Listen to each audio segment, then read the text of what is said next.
하나님 높임 받으소서. 하나님 찬양 받으소서. 나의 주님께 나의 주님께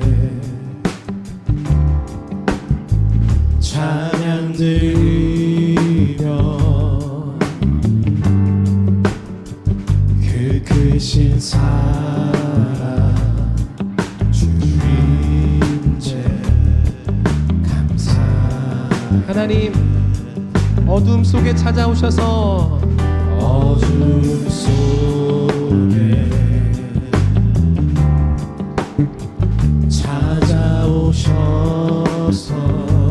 주님의 영광 주님의 영광 보게 하시네. 의심하는 나를 의심하는 나를 손 내밀어 잡아주시네. 두려움만 내려놓고 주 바라봅니다. 주 바라봅니다. 하나님 이 시간 나의 영혼이 온 마음을 다해 주님을 보게 하소서. 나를 붙드소서.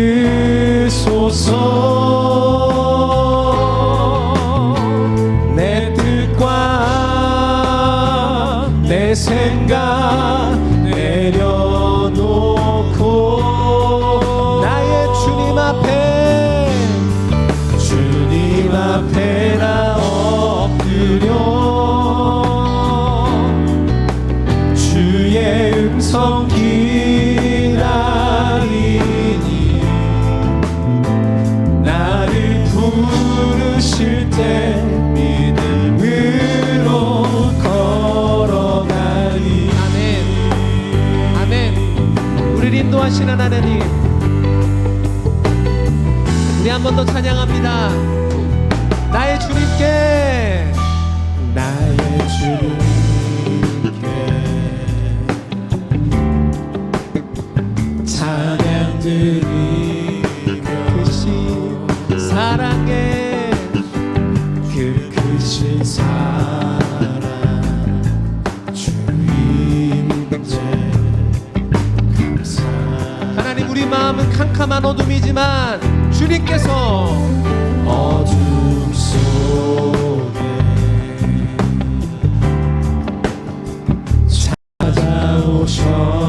찾아오셔서 주님의 영광 주님의 영광 보게 하시네. 의심하는 나를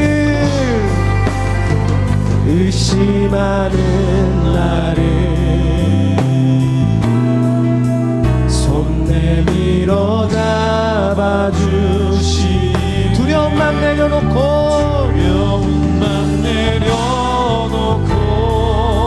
주 바라봅니다.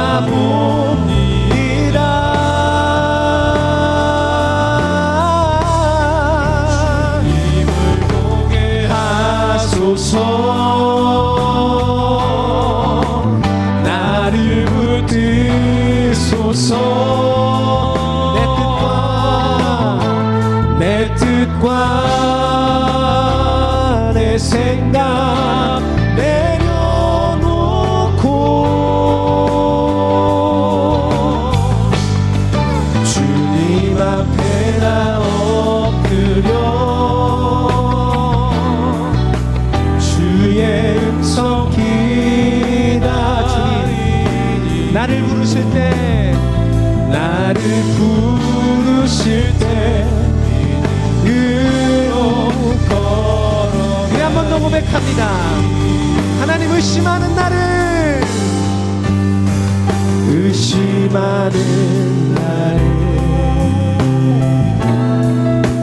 손 내밀어 잡아주시네.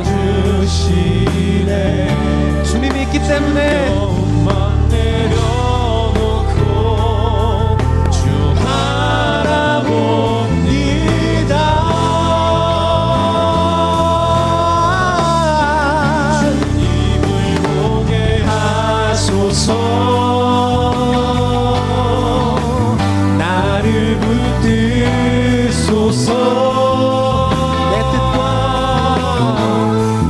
뜻과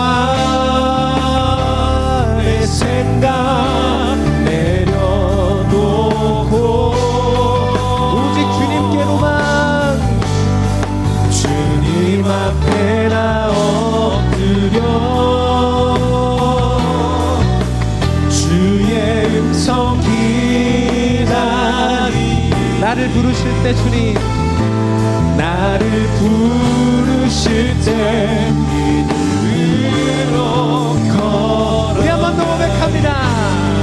주님을 보게 하소서 보게 하소서 나를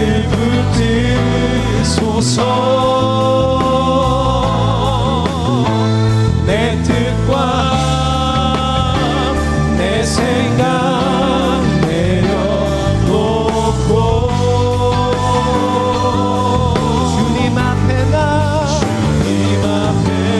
엎드려 주의 음성 기다리니 주의 음성 기다리니 나를 부르실 때 우리 한 번 더 고백할까요? 주님을 보게 하소서 나를 붙드소서 나를 붙드소서 내 뜻과 내 생각 내려놓고 주님 앞에 나 엎드려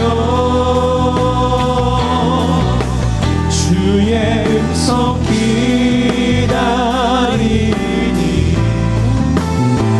나를 부르실 때 믿음으로 걸어가니 하나님 오늘도 우리를 붙들어 주십시오.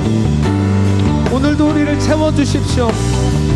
하나님 만나실 수 있는 놀라운 일들로 하나님 오늘 우리를 이끄실 줄 믿습니다. 우리 하나님께 힘찬 박수를 올려드립니다. 할렐루야. 주님 영광 받으소서. 할렐루야. 하나님 찬양 받으소서. 할렐루야. 오늘 하나님 말씀은 누가복음 2장입니다. 이때 가이사 아구스도가 영을 내려 천하로 다 호적하라 하였으니 이 호적은 구레뇨가 수리아 총독되었을 때 천번한 것이라. 모든 사람이 호적하러 각각 고향으로 돌아가매 요셉도 다윗의 집 족속인 고로 갈릴리 나사렛 동네에서 유대를 향하여 베들레헴이라 하는 다윗의 동네로 그 정혼한 마리아와 함께 호적하러 올라가니 마리아가 이미 잉태되었더라. 거기 있을 그때에 해산할 날이 차서 맏아들을 낳아 강보로 싸서 그 위에 뉘었으니 이는 사관에 있을 곳이 없음이러라. 그 지경에 목자들이 밖에서 밤에 자기 양떼를 지키더니 주의 사자가 곁에 서고 주의 영광이 저희를 두루 비치매 크게 무서워하는지라. 천사가 이르되 무서워 말라. 보라 내가 온 백성에게 미칠 큰 기쁨의 좋은 소식을 너희에게 전하노라. 오늘날 다윗의 동네에 너희를 위하여 구주가 나셨으니 곧 그리스도 주시니라.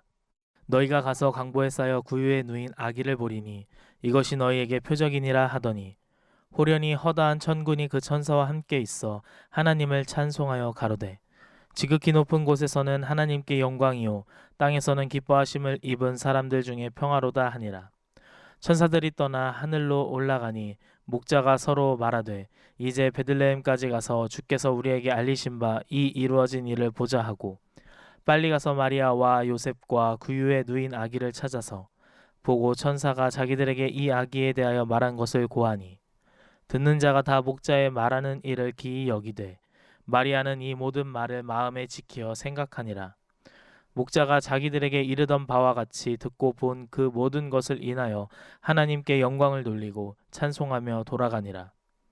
할례할 8일이 되매 그 이름을 예수라 하니 곧 수태하기 전에 천사의 일컬음 바로라.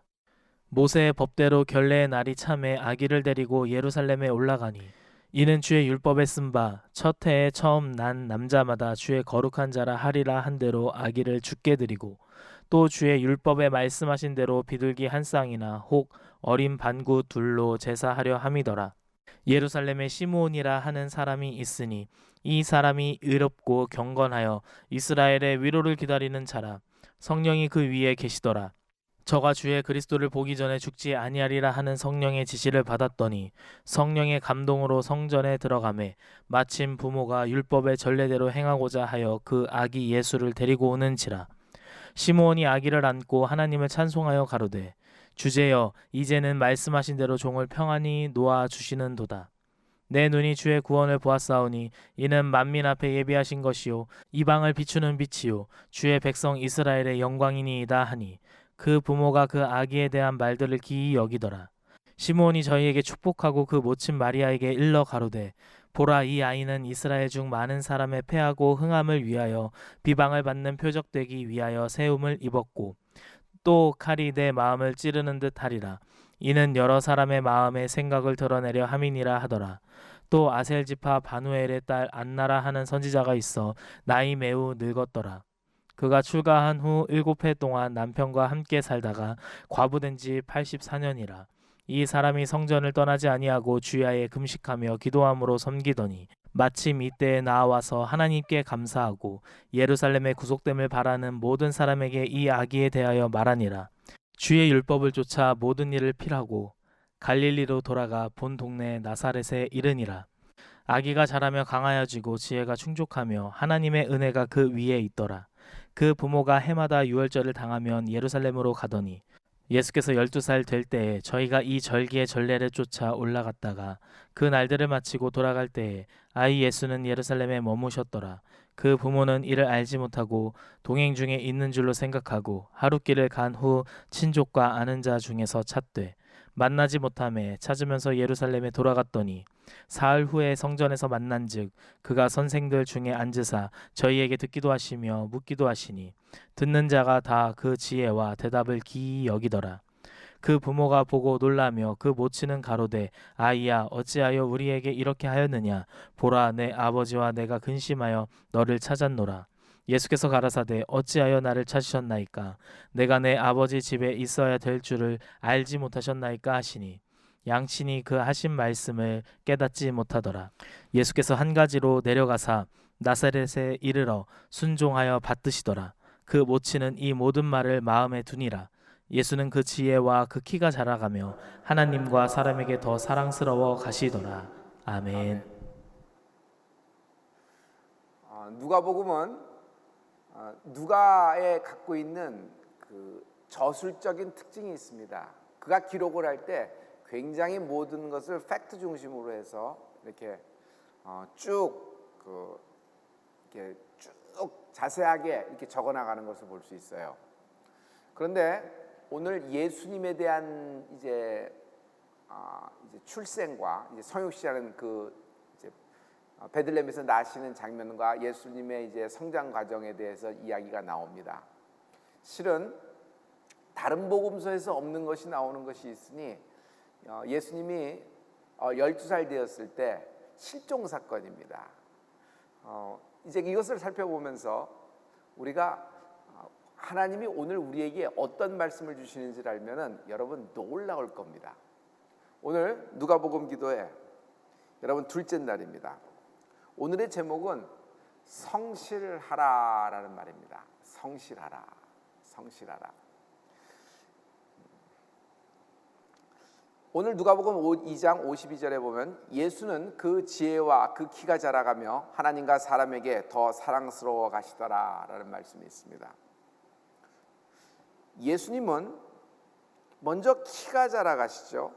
그러면서 지혜가 자라가세요. 그리고 사람 앞에 더 사랑스러워 가시더라라는 말씀이 있습니다.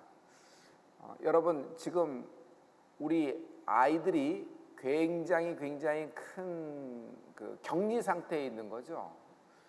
일단 뛰놀 수가 없으니까 어디 나가서 누구하고 놀아요? 누구 집에 가서 같이 하룻밤 친구 집에서 자는 게 남자 아이들은 굉장히 그 나이에 또 이런 거 있잖아요. 근데 그럴 수도 없는 겁니다.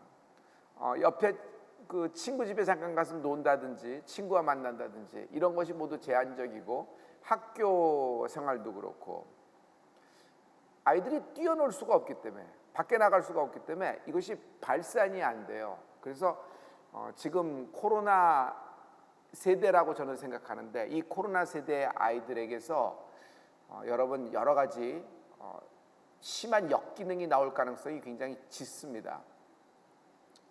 우리는 자녀 교육을 할 때 첫째적으로 자녀들이 이제 육체적으로 잘 성장할 수 있도록 우리가 영양분과 잠자는 시간과 이렇게 규칙적인 시간 이런 것들을 이렇게 아이들 잘 살펴주죠.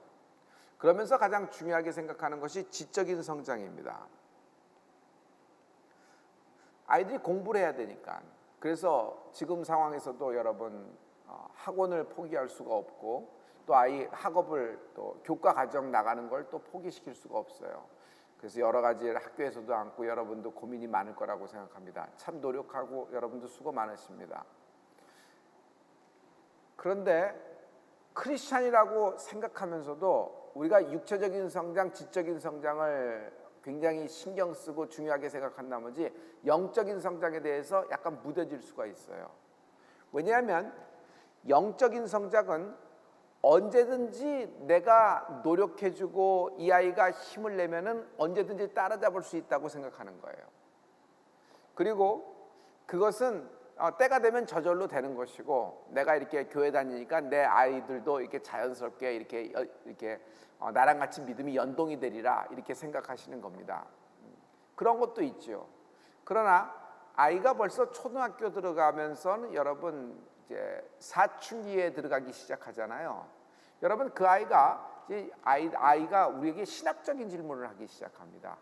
그때 잔말 말고 뭐 아이를 다구치지 말고 이렇게 아이에게 대화를 하면서 이렇게 해줄 수 있어야 되는데 여러분 자녀들의 영적인 성장을 좀 도와주십시오. 만약 이때 자녀들의 영적인 성장을 찰 수 있는 지금이야말로 아주 베스트 타이밍이에요. 아주 좋은 찬스예요. 그래서 이 영적인 성장은 여러분에게 지금이야말로 아이의 영적인 성장을 시킬 수 있는 아주 좋은 찬스예요.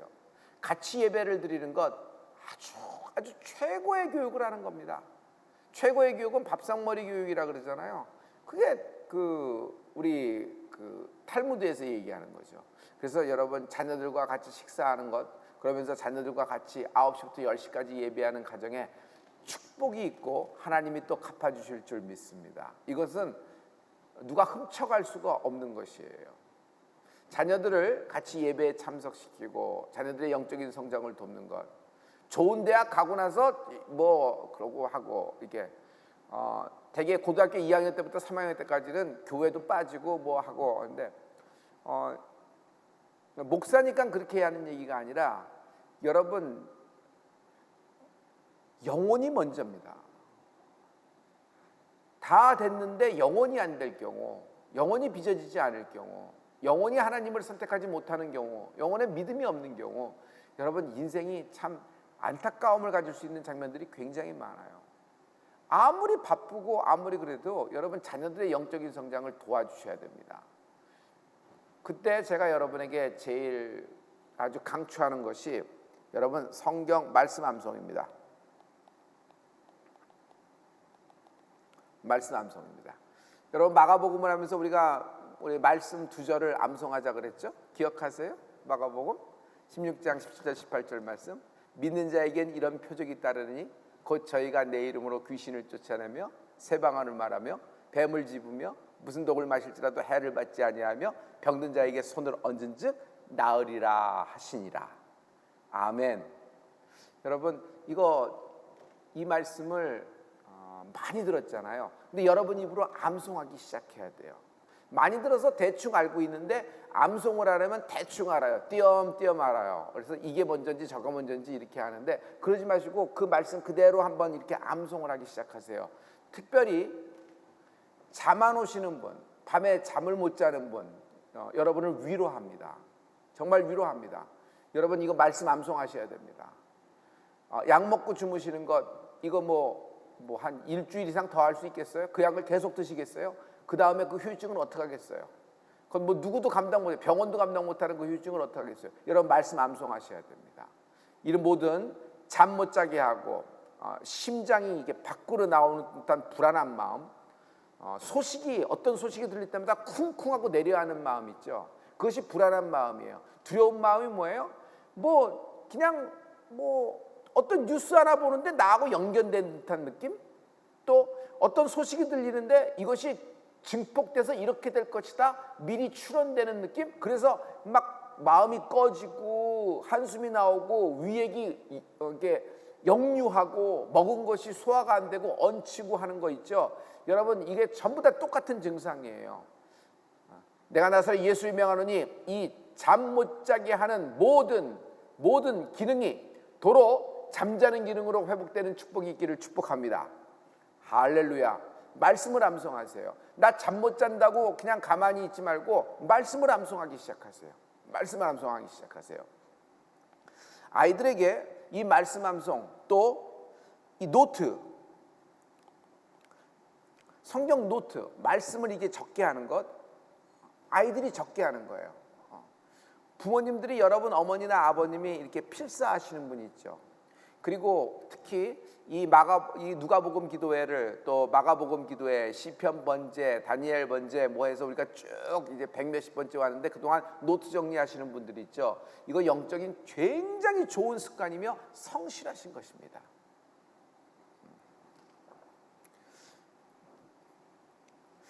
다윗을 보면은 딱 생각나는 악기가 수금입니다. 수금.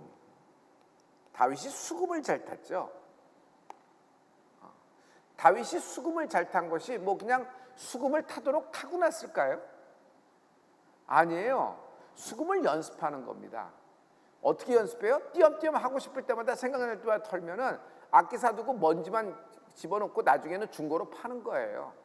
매일매일 타야 돼요. 매일매일 연습해야지 핑거링도 되고 매일매일 해야지 발성도 되고 연습이 되는 거예요. 자기 전성기만 생각하고 연습을 안 하는 사람은 목이 다 귀로 들어가서 혀가 말려서 노래를 못 불러요. 호흡도 딸려지고. 그런데 여러분 어떤 경우에 악기를 잘하는 사람은요, 그 악기를 계속 연습한 거예요. 하나를 계속 붙잡고 계속 한 거예요. 운동도 마찬가지예요. 그래서 다윗이 수금을 잘 탔다는 것은 다윗이 성실하다는 말이에요. 성실하다는 말이에요. 아인슈타인이 있죠. 아인슈타인은 바이올린을 잘했습니다. 그래서 아인슈타인이 바이올린 하는 이런 사진이 이렇게 있는데 바이올린을 잘 연주했어요. 유대인이잖아요. 유대인은 악기를 하나씩 잘 다뤄요. 왜냐하면 어렸을 때부터 초등교육을부터 여러분 악기를 연습을 많이 시킵니다. 그래서 오케스트라도 조직하고 자기 혼자서 솔로 악기를 할 수 있도록 아이들에게 많이 취미 활동을 많이 역량을 가르쳐 주는 거예요. 미국 교육에서 제가 깜짝 놀란 것은 미국 교육에서는 예체능이 없어요. 그래서 뭐 악기를 가르쳐 주거나 음악 시간이 없어요. 그 음악 시간을 원할 경우는 전부 다 교회 와야 됩니다. 그래서 교회에서 우리가 한글 학교 하면서 악기를 가르쳐 주고 많이 그랬거든요. 왜 그런지 모르겠어요. 그런데 여러분 유대인이 어렸을 때부터 어린이들에게 악기를 하나 가르쳐 주는 이유는 딱 하나입니다. 시편을 노래하기 위해서예요. 시편은 찬양입니다. 시편은 가사만 있는 문학이 아니에요. 그 문학이면서 동시에 그 말씀이 살아있는 하나님의 말씀이며 이것 자체가 찬양입니다. 그래서 이것을 노래하기 위해서 연주를 하면서 많이 하는 거예요. 성실하지 않으면은 여러분 악기 대충 하다가 다 집어치고 뭐 옛날에 조금 했었는데 못한다 뭐 이런 얘기만 하는 거죠. 성실해야지만 이런 것을 할 수 있어요. 여러분의 자녀들에게 지금 코로나 기간 동안에 여러분 악기를 하나 가르쳐주면 참 좋을 것 같아요. 저는 제 아들에게 그 기타를 오랫동안 그 선생님을 붙여서 너 기타 연습 안 해도 돼. 그러나 선생님 올 때마다 연습이라고 생각하고 너 이렇게 해라 하면서 기타를 좋아하기도 해서 그래서 기타를 하게 해줬고 또 클라리넷을 하게 해줬어요. 클라리넷. 그래서 클라리넷 우리 아들 걸 제가 아들이 클라리넷을 갖고 있거든요. 그래서 나중에 자신이 찬송가라든지 이렇게 하나 연주할 때 되면 이것이 굉장히 생활에 아주 윤택해집니다. 그리고 어려울 때 그것을 통하여서 마음을 진정시킬 수가 있고 이게 널뛰잖아요. 마음이 널뛰잖아요. 마음이 널뛰는 사람이 결정할 수 있어요? 결정장애예요. 일어날 힘이 하나도 없어요. 일어날 힘이 하나도 없을 때 찬양이 지켜야됩니다. 찬양하면 벌떡 일어날 수 있는 새 힘이 돋아요. 그래서 저는 낙담되는 소식, 그리고 또 굉장히 이렇게 주저물러 하는 소식, 그리고 소화도 안 되는 소식이 들리면은 찬양해요. 제 방에서 막 찬양해요. 오랫동안 찬양합니다. 한 2시간 찬양합니다. 그리고 찬양하면 이제 영적인 것이 이제 돌기 시작하면서 근데 기도가 들어갈 수 있어요. 기도를 못 하겠는데 어떻게 해요? 그러니까 찬양을 해서 일으키는 거예요. 여러분 자녀들에게 이런 것을 생각해야 돼요. 이 기간 동안에 여러분 안전해야 되지만 하면서도 아이들의 그 감정적인 것과 영적인 것을 잡아줘야 되는데, 저는 성경 암송과 어떤 이런 찬양을 할 수 있도록 아이를 한 가지 이렇게, 하모니카 어때요? 하모니카. 오카리나 어때요? 아이들에게 던져줘서 그거 하면은 그렇게 갈 수 있어요. 여자아이면은 합시코드 어때요? 합시코드. 어머니가 피아노를 좀 하시면은 피아노를 좀 가르쳐 주면 좋아요. 그래서 여러분 그런 음악을 하면 나이가 그 아이가 중년에 대해서 뭐 악기를 하나 연주한다든지, 남자인데 또 여자아이가 또 뭐 어떤 오카리나를 좀 한다든지, 이거 참 아름다운 거고 이것이 신앙과 굉장히 좋은 영향력을 갖고 올 수 있어요. 그런데 이것은 예화예요. 제가 여러분에게 권면하는 것, 여러분에게 어떤 서제션을 하는 것도 하지만 예화예요. 무슨 얘기냐면 뭐든지 악기를 하려면은 여러분 성실해야 돼요. 지휘는 좋은 지휘봉 하나 사서 흔들면 저절로 지휘됩니까? 아니에요. 연습해야 돼요. 엄청나게 연습해야 돼요.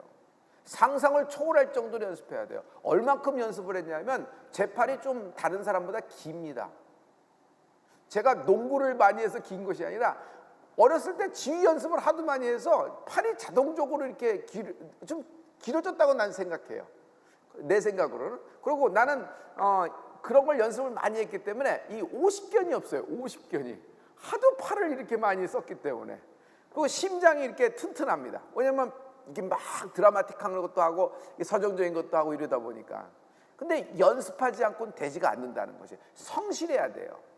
하루 연습하고 일주일 쉬고 이틀 밤새도록 연습하고 2달 자빠져 자고, 그건 안 하는 것만 못하죠. 루틴하게 해야 돼요. 루틴하게. 이런 것을 성실이라고 합니다. 성실이라는 것은 정직한 것도 의미합니다. 자기 자신에게 정직해야 돼요. 이것을 안 할 수 있는 이유를 다 받아들이면 안 돼요. 이렇게 돼야 돼요. 이렇게 돼야 돼요. 자, 오늘 제가 성실을 얘기하려고 하는데 왜 그러냐면 하나님은 성실하신 분이시기 때문입니다. 주의 성실이 크신 분이십니다. 예수님도 성실하신 분입니다. 어제나 오늘 영원토록 동일하신 분이십니다. 그토록 성실하신 분이십니다. 하나님은 쉬지 않으시는 분이십니다. 여러분, 예수님은 이 땅에 계시는 동안에 여러분 쉼을 얻으러 오신 분이 아니라 복음을 전하기 위해서, 복음을 전하기 위해서 온 천하에 다니면서 너희는 복음을 전하라 제자들에게 또 위임하셨죠. 끝날 날이 있다는 것이에요. 너희가 전하고 싶어도 전하지 못하는 끝날 날이 있다는 겁니다. 그래서 이게 이렇게 말한 거예요. 여러분을 다그치려는 것이 아니라 여러분 어떤 루틴을 잡아서 성실하셔야 됩니다. 성실하셔야 됩니다.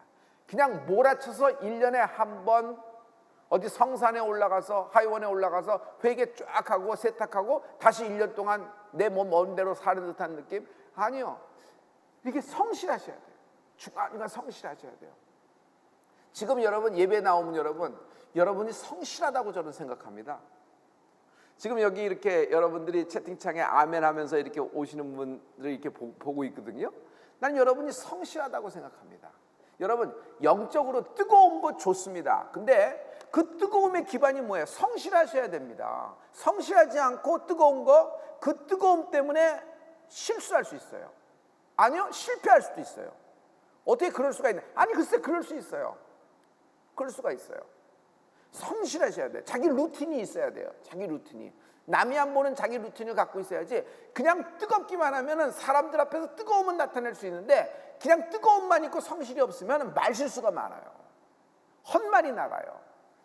그래서 9마디는 사람을 살려놓고 그 한마디 반마디가 사람을 좀 이렇게 내가 왜 그 얘기를 했을까 이렇게 안타까웠게 할 때가 많아요. 그리고 이런 것도 있죠. 많은 사람이 다 은혜 받았는데 정작 밤에, 주일날 밤에 집회가 끝나고 밤에 나 혼자 왔을 때는 성령님이 기뻐하시지 않는 거예요. 성령님이 기뻐하시지 않는 거예요. 너 잘난 맛에 너 설교했다. 나를 드러내지 못했다. 이럴 때는 그냥 막 마음이 미어집니다. 죄송합니다. 이런 얘기를 해서. 근데 저는 저의 경우를 얘기한다 그랬죠. 근데 이것을 이렇게 잡아나갈 수 있는 것이 성실한 겁니다. 성실한. 여러분 영적인 성실을 얘기해요. 매일 빗자루 쓰는 사람, 아침 6시에 빗자루 쓰는 사람, 그런 성실을 얘기하는 게 아니라 영적인 성실을 얘기하는 거예요. 영적인 인테그리티. 여러분 하나님 앞에 정직하셔야 됩니다. 하나님 앞에 정직하다는 것은 내가 기도 안 하고 기도한 척 할 수가 없다는 거예요. 내가 예배 안 하고 예배한다고 생각할 수가 없다는 것이에요. 내가 예배도 안 하고 내가 기도도 안 하고 영적인 생활을 하나도 안 하면서 여러분 나 스스로 예배하고 있다고, 나 스스로 기도하고 있다고, 나 스스로 하나님이라고 하고 있다고 스스로 착각하는 거예요. 왜 그럴까요? 영적인 성실함, 인테그리티가 없어요. 정직하지가 않은 거예요. 하나님 앞에서 성실하지가 않는 거예요. 그래서 루틴이 돼야 돼요. 여러분 어떤 사람은 좋은 자리에 딱 주더라도 그 다음 달에 못 나갑니다. 왜 그래요? 필에 따라서 합니다. 새벽같이 막 하다가 출근 안 해요. 오늘은 제낀다. 뭐 안 나가도 되지.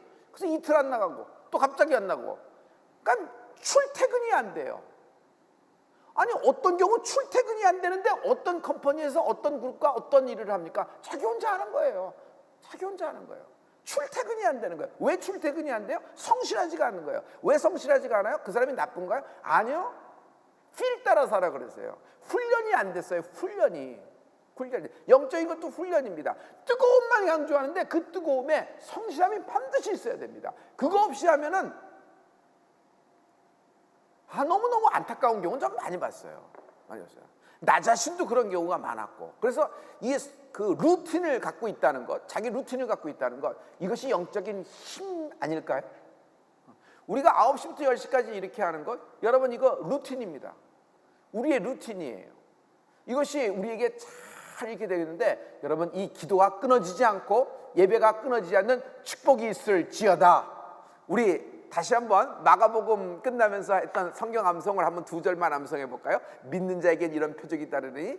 여러분 마가복음 16장을 여러분 찾으셔서 읽으셔도 돼요. 찾으면서 처음에는 선포하셔도 돼요. 다 같이 믿는 자에겐 이런 표적이 있다르니 곧 저희가 내 이름으로 귀신을 쫓아내며 새 방언을 말하며 뱀을 집으며 무슨 독을 마실지라도 해를 받지 아니하며 병든 자에게 손을 얹은 즉 나으리라 하시더라.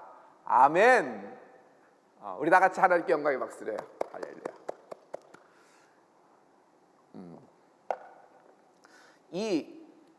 지금 영적인 성장을 시켜줄 수 있는 최고의 교육의 타이밍이에요. 자녀들에게.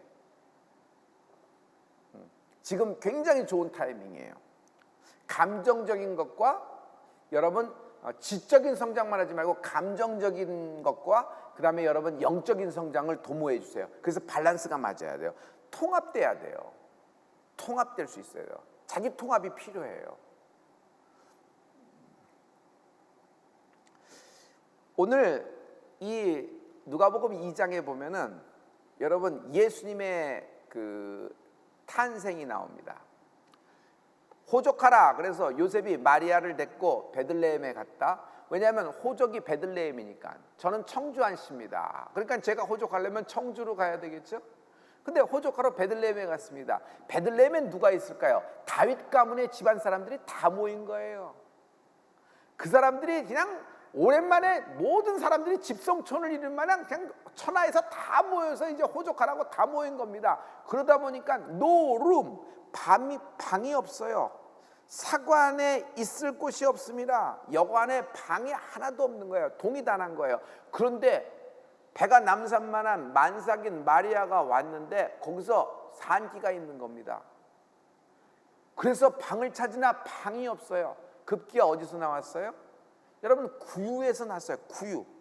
마다들을 낳아 강보에 싸서 구유에 누웠으니. 구유에 누인 겁니다. 구유.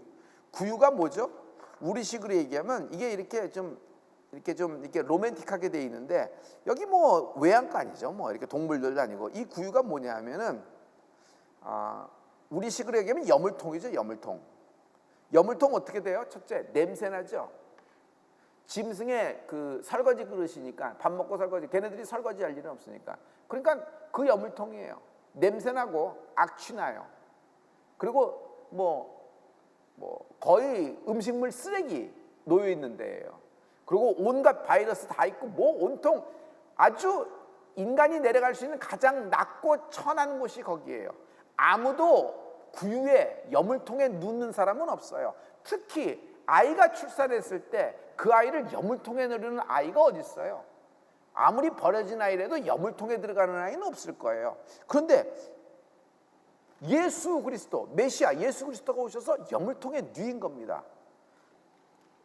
자, 예수님으로서는 가장 낮고 천한 자리에 임하신 것입니다.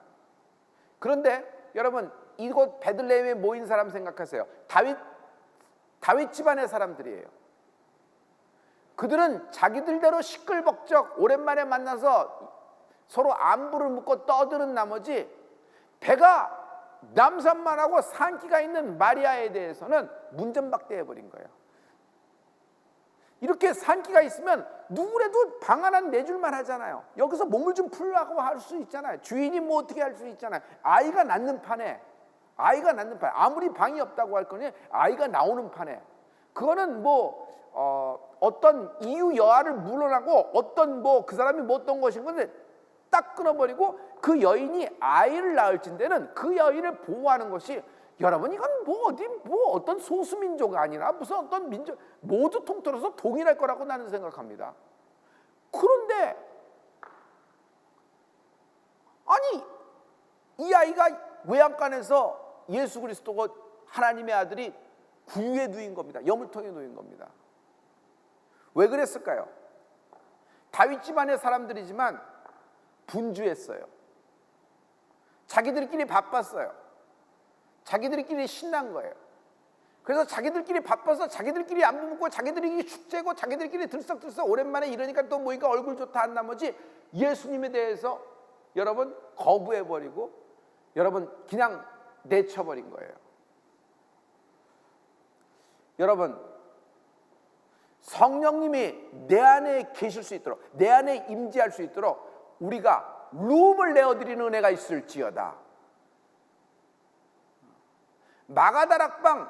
마가의 어머니와 마가가 자신의 다락방을 하나님께 내드렸죠. 그 룸을 내드린 것처럼 또 120문도는 마가 다락방에 들어갔지만 120문도는 또 심령을 열어서 10일 동안 전심으로 기도한 건 뭐예요? 성령님을 내 안에 모시려는 룸을 만든 거예요. 그래서 기도는 룸을 만드는 겁니다. 하나님의 뜻이 내 안에 담길 공간이 있을지어다. 영적인 공간. 하나님의 섭리가 내 안에 담길 수 있도록, 내 안에 거할 수 있도록 룸이 만들어질지어다. 영적인 공간. 근데 이게 분주하면은 여러분 이걸 어디 둘 데가 없어요.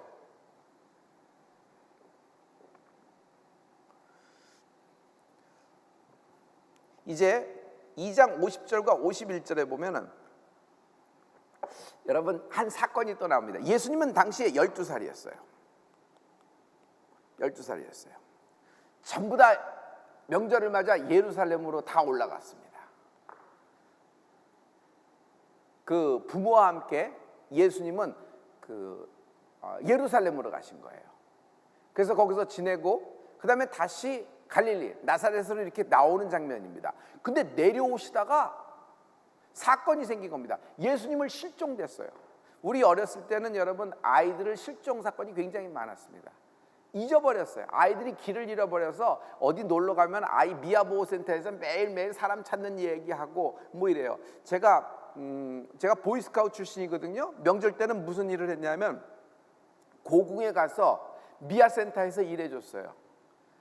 미아센터에서 아이를 잃어버린 사람들 오면 접수시켜주고 그 아이를 잘 있다가 부모님 오면 연결시켜주고 그런 일에 이렇게 경찰들이 하고 그쪽 인원들이 하지만 나는 거기서 그 사람들 안내해주고 이렇게 옆에 서 있고 그런 일을 했어요. 그래서 제가 이 부분을 좀 알고 있어요.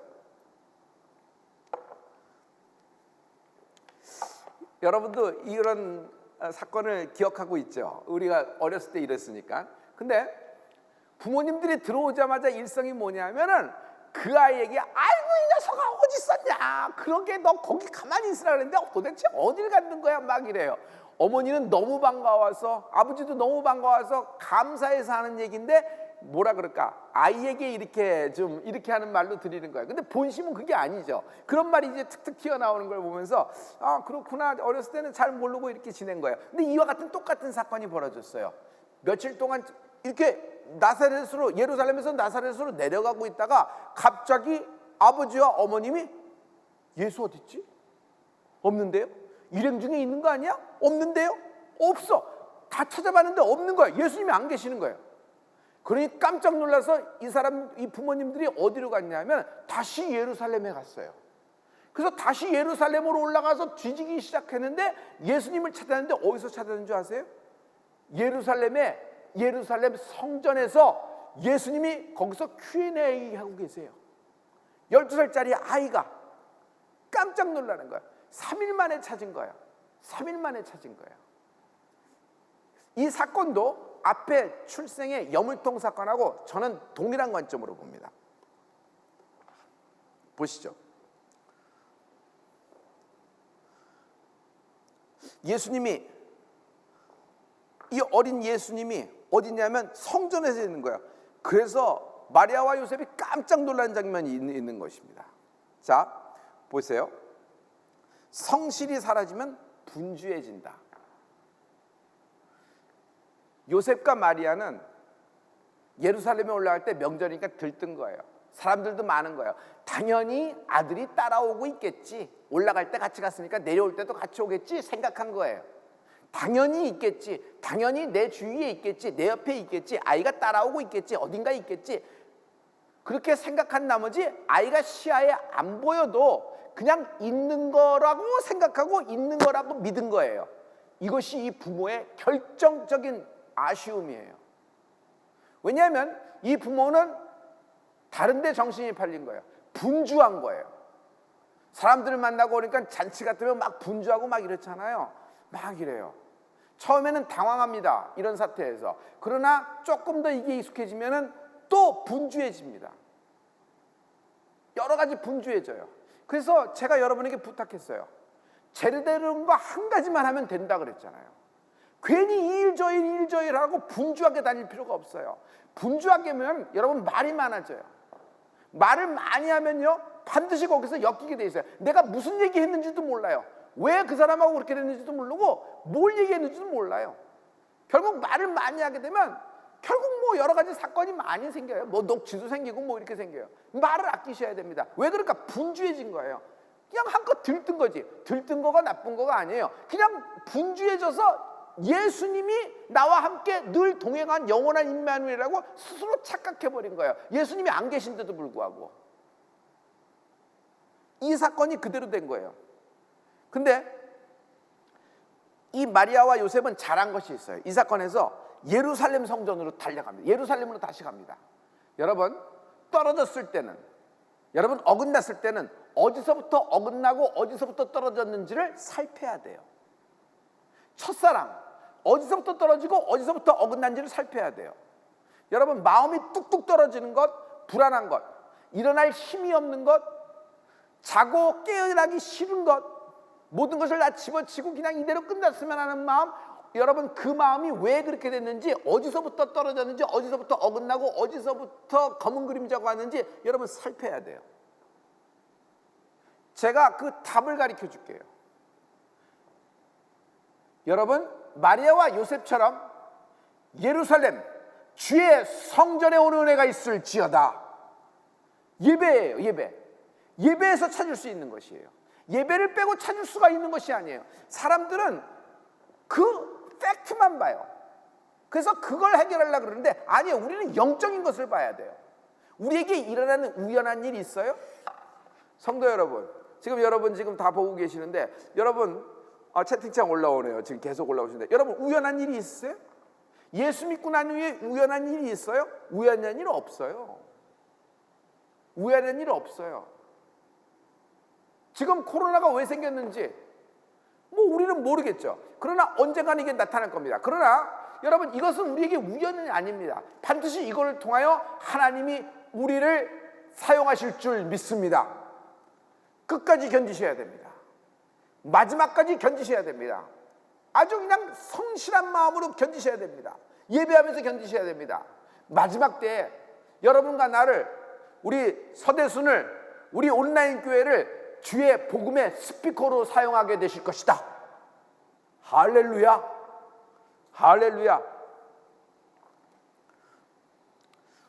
누가복음 2장 50절과 51절입니다. 우리 다 같이 한번 큰 소리로 한번 읽어요. 시작. 예수께서 한 가지로 내려가사 나사렛에 이르러 순종하여 받드시더라. 그 모치는 이 모든 말을 마음에 두니라. 예수는 그 지혜와 그 키가 자라가며 하나님과 사람에게 더 사랑스러워 가시더라. 이제 일의 결말이 이렇게 된 겁니다. 예루살렘 성전에 들어오자마자 마리아와 요셉이 이렇게 합니다. 도대체 어디 있었어? 막 어디 있었어? 막 그렇게 다고치다 예수님이, 아니 내가 아버지 집에 계신 줄 몰랐습니까? 라는 거예요. 내가 아버지 집에 계신 줄 몰랐습니까? 했더니 그 말씀에 이런 말이 있어요. 양친, 엄마나 아빠나 이 모든 말을 마음에 두질 않았어요.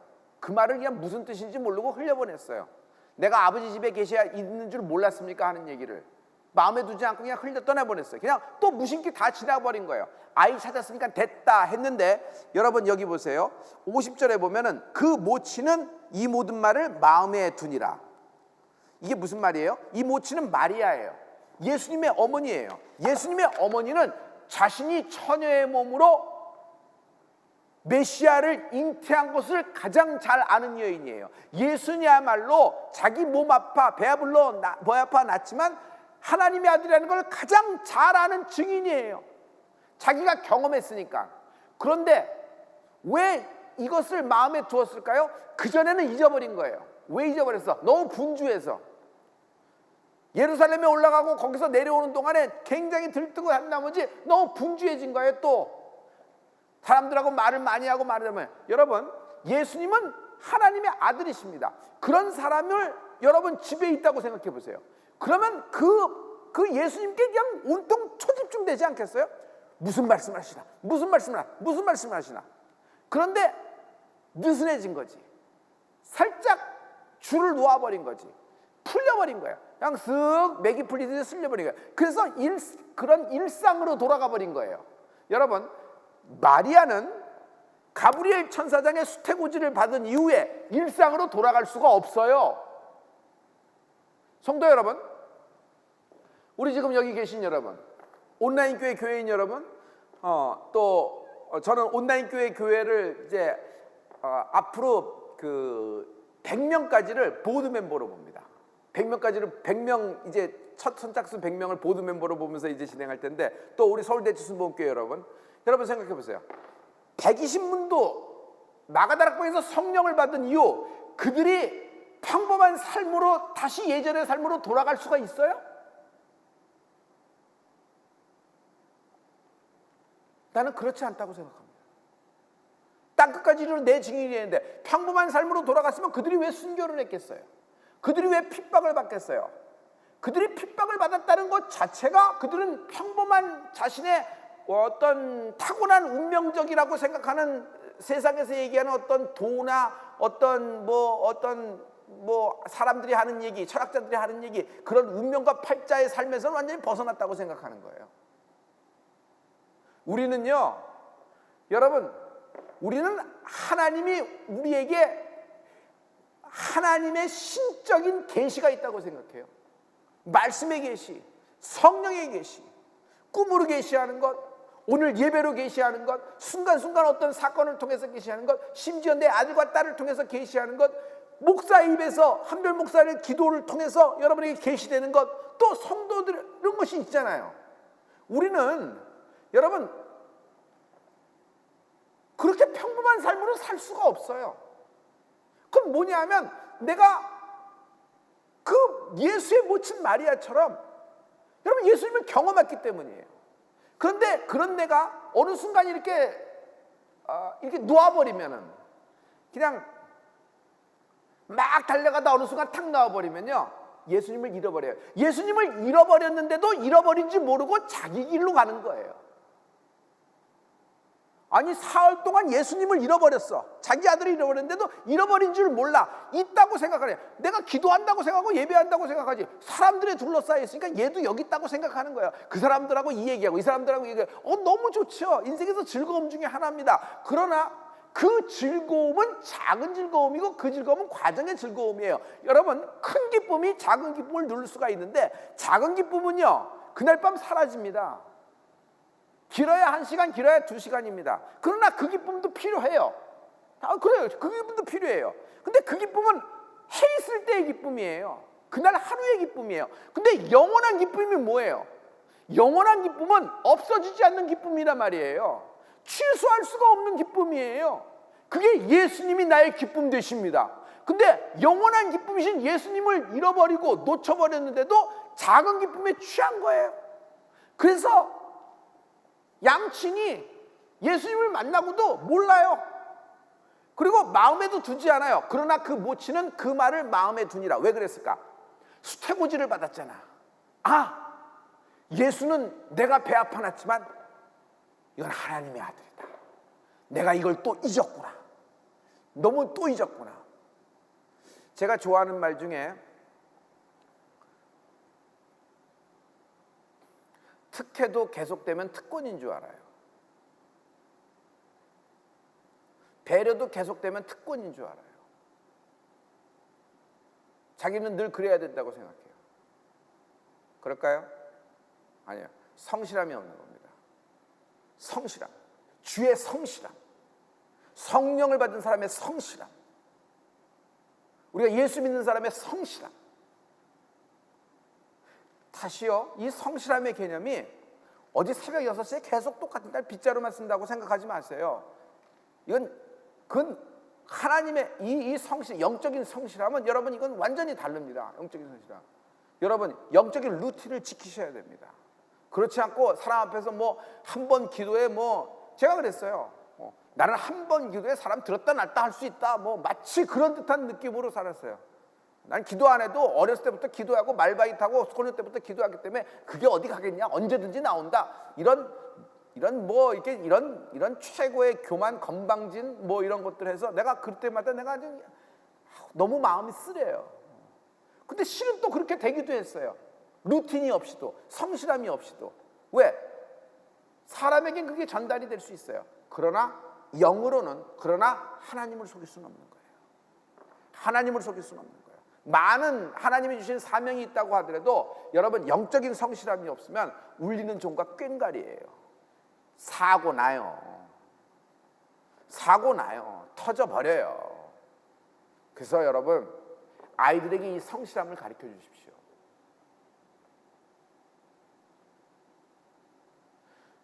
주일 성수라는 이런 기간에, 환난 기간에 매일 예배하는 아버지의 성실함, 어머니의 성실함, 아버지의 의견, 어머니의 의견 고상합니다. 그러나 그 의견이 아무리 맞다고 해도 목사님이 저렇게 말씀하실 때는 무슨 뜻이 있겠지 하면서 자기 뜻을 꺾는 그 아버지의 멋진 성실함. 나보다도 20년, 30년, 40년 더 많은 경험과 더 많은 케이스스타디를 알고 더 많은 인생을 살았죠. 실은 예수 믿어도 나보다도 더 오랫동안 믿었어요. 목사인 나보다도. 그렇잖아요. 나보다 연상이, 나보다 위라고 그러면. 그런데도 목사님 하는 거예요. 그게 내가 높아서 높은 건가요? 아니에요. 그게 성실함이에요. 나는 그런 분들의 성실함을 봅니다. 성실함을 봅니다. 들으면서 그냥 틀어놓고 뉴스데스크랑 같이 이렇게 할 수도 있어요. 이렇게 보면서 누가 왔네, 누구는 뭐 하네, 뭐 하고 이렇게 할 수도 있어요. 이러다가 잠깐 돌렸다가 이쪽으로 할 수 있어요. 그런 거 못 하나요? 그러나 성실함이 있는 거예요. 그런 성실함. 바울이 끝까지 쫓아가잖아요. 그게 성실함이 있는 거예요. 여러분 성령 운동하는 성령의 불이 있는 교회가 성실함이 있으면 당할 자가 없어요. 당할 자. 근데 성실함이 없지.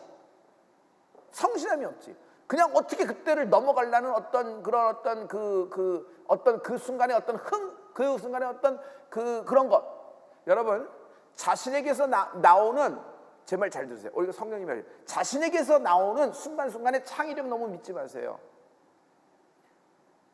자신에게서 뚝뚝 떠오르는 어떤 순간순간의 어떤 그런 feel 이런 거 믿지 마세요.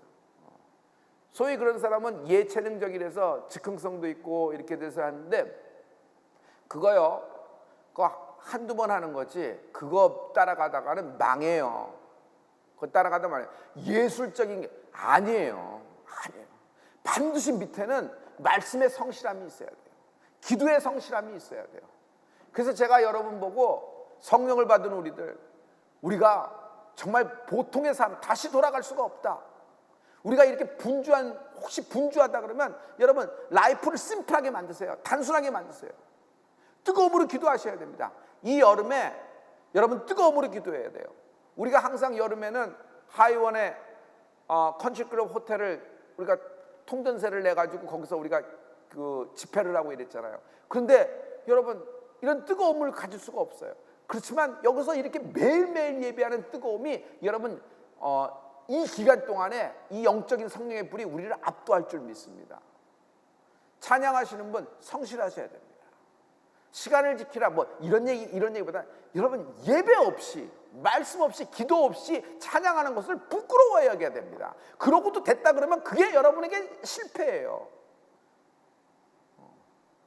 기도 없이 다 넘어갔다는 게 그게 여러분의 실패예요. 그게 여러분의 축복이 아니에요. 어렸을 때 그게 걸려야 돼요. 어렸을 때 걸려서 나이 들어서는 절대로 이걸 쓰면 안 되겠구나 하는 걸 알아야 돼요. 근데 이게 자꾸 넘어가다 보니까 왜? 어머니 아버지가 기도를 많이 했어. 그러니까 아이에게서 자꾸 넘어가 주는 거예요. 근데 그 아이에게 그게 절대로 그 영적인 그 치료제, 영적인 어떤 축복이 꼭 축복만 되는 건 아니란 말이에요. 이것이 언젠가 걸림돌이 될 수 있어요. 여러분 심각하게 생각하셔야 됩니다. 그래서 제가 미친 듯이 예배하는 겁니다. 아니 아버지 요셉, 어머니 마리아도 예수님을 놓쳤는데 나는 못 놓치나? 12번도 더 놓치지. 왜 그런 생각을 못해요? 나는 못 놓치나? 왜 그런 생각을 못해요? 나는 목사니까 괜찮나? 무슨 소리예요? 지금 무슨 소리예요? 성도 여러분, 지금 저희는 사명을 부여받았습니다. 하나님이 말을 아끼라 그러셨고 두 번째 끝까지 참고 견디라 그랬어요. 끝까지 참고 견디라 그랬어요. 그 이유는 뭐냐 하면 마지막 때 하나님이 우리 서울대치 순복음교회와 이 온라인 교회, 개척하는 교회 이것을 하나님이 스피커로 사용하시기 위함입니다. 할렐루야.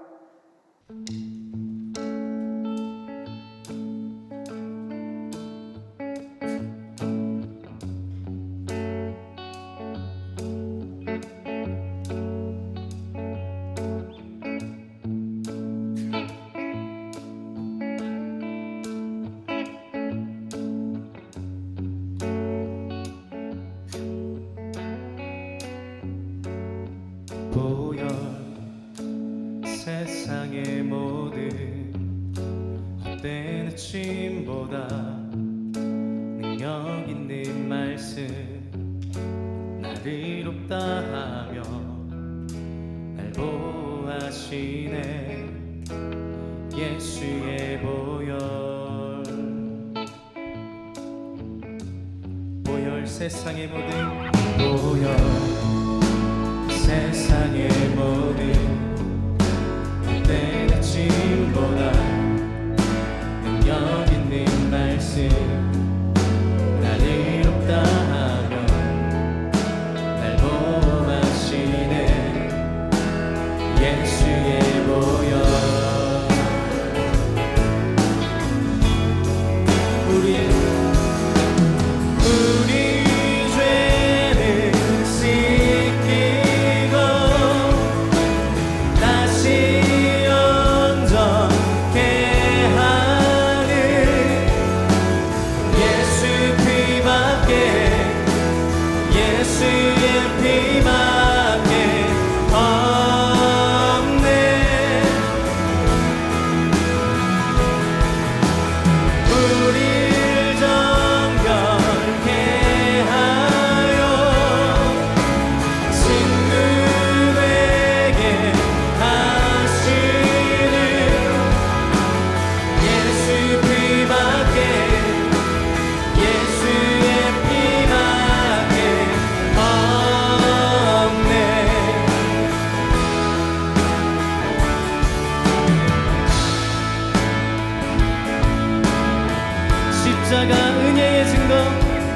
십자가 은혜의 증거 주만 말게 해 우리 길 대신에 담대히 나가네 세상 의지 않고 오직 주 보혈로 십자가 은혜의 증거 주만 말게 해 우리 길 대신에 담대히 나가네 세상 이지 않고 오직 주 보혈로 우리 죄를 씻기고 우리 죄를 씻기고 다시 온전케 하는 예수 피밖에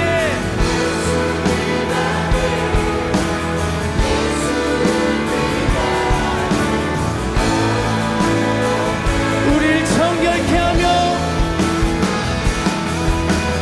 우릴 정결케 하여 친구 되게 하시는 예수 피밖에 예수의 피밖에 없네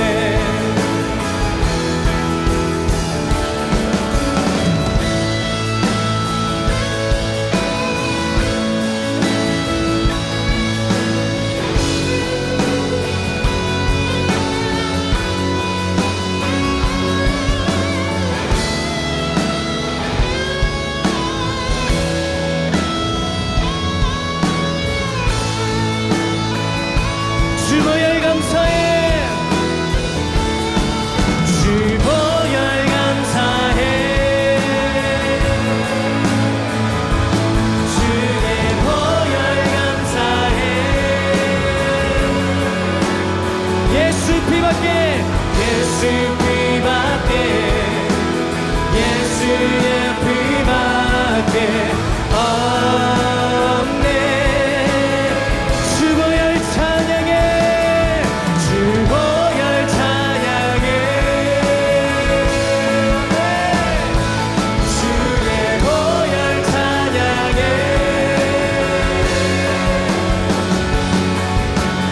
예수 피밖에 예수의 피밖에 없네 우리 죄를 씻기고 우리 죄를 씻기 다시 온전케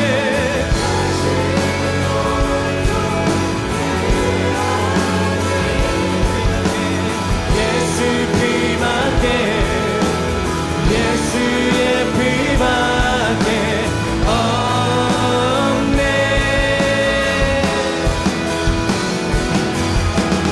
우릴 정결케 하여 친구 되게 하시는 예수 피밖에 예수의 피밖에 우리 두 손을 높이 들고 고백합니다 우리 죄를 씻기고 우리 죄를 씻기 다시 온전케